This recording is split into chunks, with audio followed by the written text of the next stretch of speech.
so it wouldn't catch a sudden breath of wind and spook them.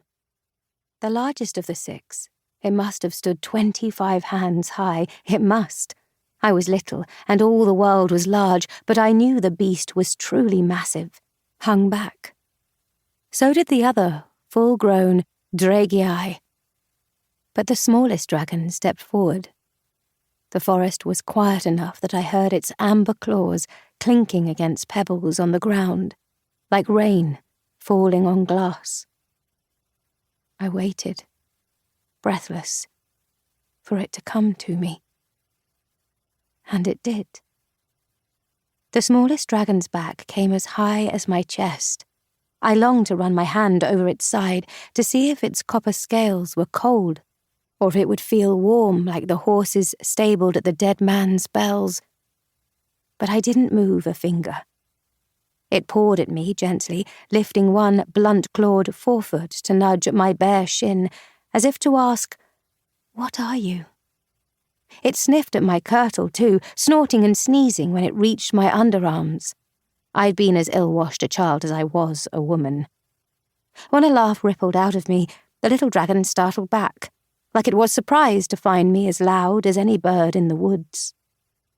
"I'm sorry," I whispered, desperate to save the broken moment, watching it watch me out of curious gold eyes. But when the largest of the 6 roared a soft summons, even I wouldn't have dared to disobey.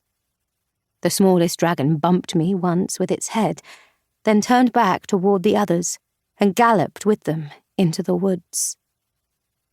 I'd stared after them, watching their scales shimmer until they faded out of view, feeling the woods fall silent once more.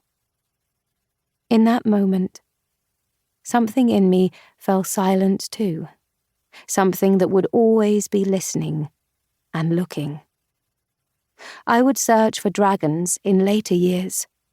I would search the roads for Gwythgon, the rivers and lakes for Cyfilidor. I never found them, and I was never the same again. 1. Fiona. Foxhall Forest, Powys, Wales. Spring equinox, AD 796. The Mercian soldier couldn't see me when he fired the shot, but I saw him. I saw his arrow fly through the cold, wet dawn. The stag was grazing down the ridge, crowned head low, and the soldiers were much, much farther into our territory than they should have been.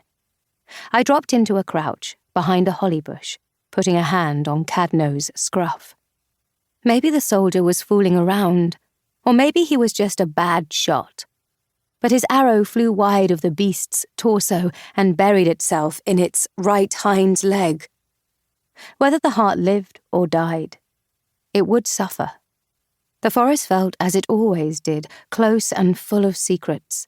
But it felt a little less secret, a little less magical as the animal let out a bellow of pain and ran crashing through the tree line. I wondered what the foxhole would have to say about this. Not the heart. They wouldn't care about him. But maybe they'd care about Mercians straying farther into our kingdom than I'd ever seen them. Probably not. The foxhole, the coven for which our town was named, for which the forest was named, was untouchable.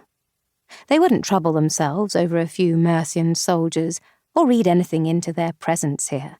And the stag was just a stag, after all. If he'd been a magical creature, they might have cared. But those had all gone to ground. After I'd seen them once as a little girl, I'd never seen the pod of dragons again, or any other uncanny beast. Ordinary animals like the hart limping deeper into the woods were all we had left. "Should we chase it?" the soldier called to his mates, voice coming harsh down the ridge. "No," I thought. "You shouldn't." "Cadno," I hissed. "Rocks! Hurry!" Wales favoured a hedge to mark a boundary, but a wall would do. "A wall, a wall, a wall," I chanted under my breath, panting a little, pushing tangled red hair out of my eyes. "A wall, a wall, a wall."